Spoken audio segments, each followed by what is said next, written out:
ఊరు వాడ ఎటు చూసినా తెలుగు లోగిలలో భోగభాగ్యాల సందళ్లు కనిపిస్తున్నాయి. విశాఖ ఏయూ ఇంజనీరింగ్ కళాశాలలో పండుగ సందడికి సంబంధించిన మరింత సమాచారం మా ప్రతినిధి ఆదిత్య పవన్ ప్రత్యక్ష ప్రసారం ద్వారా అందిస్తారు. విశాఖలో సంక్రాంతి సంబరాలు అంబరాన్ని తాకే విధంగా జరుగుతున్నాయి. ముఖ్యంగా ఆత్మనిర్భర్ భారత్ సంక్రాంతి వేడుకలు ఆంధ్ర యూనివర్సిటీ ఇంజనీరింగ్ కళాశాల మైదానంలో జరుగుతున్నాయి. ఎలా నిర్వహిస్తున్నారో అడుగుదాం. ఎలా జరుగుతున్నాయి సంక్రాంతి వేడుకలు, ఏ రకంగా నిర్వహిస్తున్నారు? ముఖ్యంగా ఈరోజు భోగి, తదుపరి పెద్ద పండుగ కనుమ, 3 రోజుల పాటు ఒక చక్కటి పండుగ వాతావరణం జరుగుతుంది. ఎలా జరుగుతుంది? చాలా చక్కగా జరుగుతోంది. అతిపెద్ద పండుగ సంక్రాంతి మనందరికీ కూడా, తెలుగువారికి. అందున ఈరోజు భోగి, మొదటి 4 రోజుల పండుగలో మొదటి రోజు పండుగ. సో ఈరోజు భోగి మంటలు వేసి అందరూ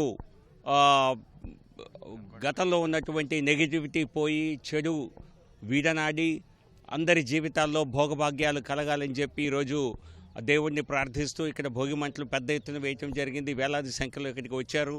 దీన్ని జీవీఎల్ మహాసంక్రాంతి వేడుకలుగా గత 3 సంవత్సరాలుగా నిర్వహిస్తున్నప్పటికీ ఈసారి దీన్ని ఆత్మనిర్భర సంక్రాంతిగా నామకరణం చేయటం జరిగింది.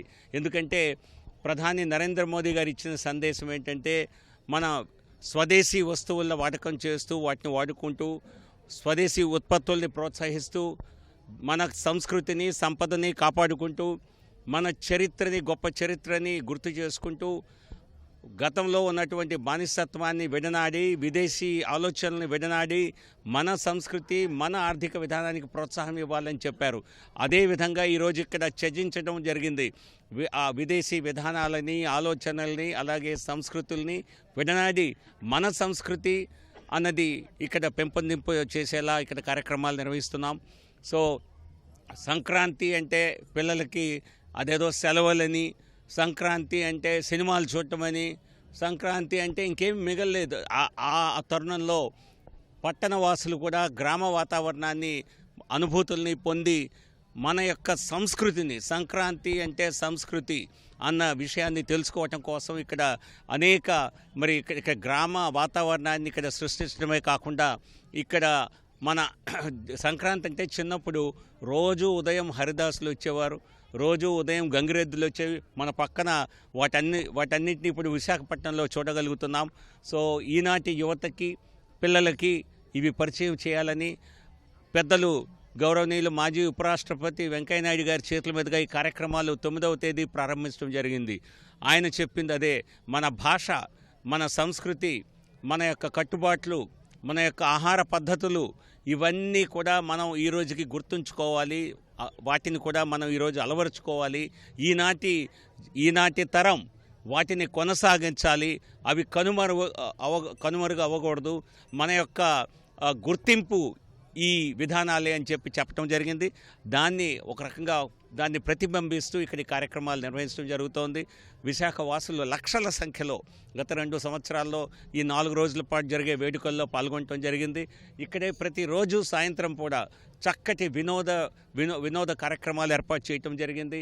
అలాగే సాంస్కృతిక కార్యక్రమాలు ఏర్పాటు చేయటం జరిగింది. నిన్న సాయంత్రం ఇక్కడికి ప్రముఖ హీరో సుమన్ గారు విచ్చేయటం జరిగింది.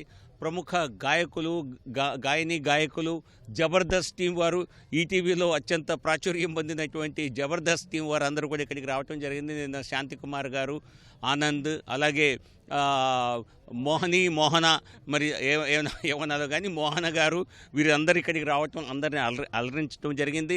అలాగే రేపు ఈరోజు కార్యక్రమాల్లో కొంతమంది సినీ తారలు, రేపటి కార్యక్రమాల్లో మళ్ళీ సాయి కుమార్ గారు, బహుశా వారి అబ్బాయి ఆది గారు, ఈ రకంగా అనేక మంది కళాకారులు కూడా వచ్చి మనందరితో వారి ఆనందాన్ని పంచుకొని ఉన్నారు. సో కాబట్టి ఈ ఇంటర్వ్యూ ముఖంగా ఈటీవీ ప్రేక్షకులందరికీ, ఈనాడు పాఠకులందరికీ ప్రత్యేకమైనటువంటి సంక్రాంతి, భోగి, కనుమ శుభాకాంక్షలు తెలుపుతూ ఈ సంక్రాంతి అందరి జీవితాల్లో వెలుగు నింపాలని, రానున్న సంవత్సరం అందరికీ శుభప్రదంగా ఉండాలని ఆ దేవుణ్ణి ప్రార్థిస్తాం.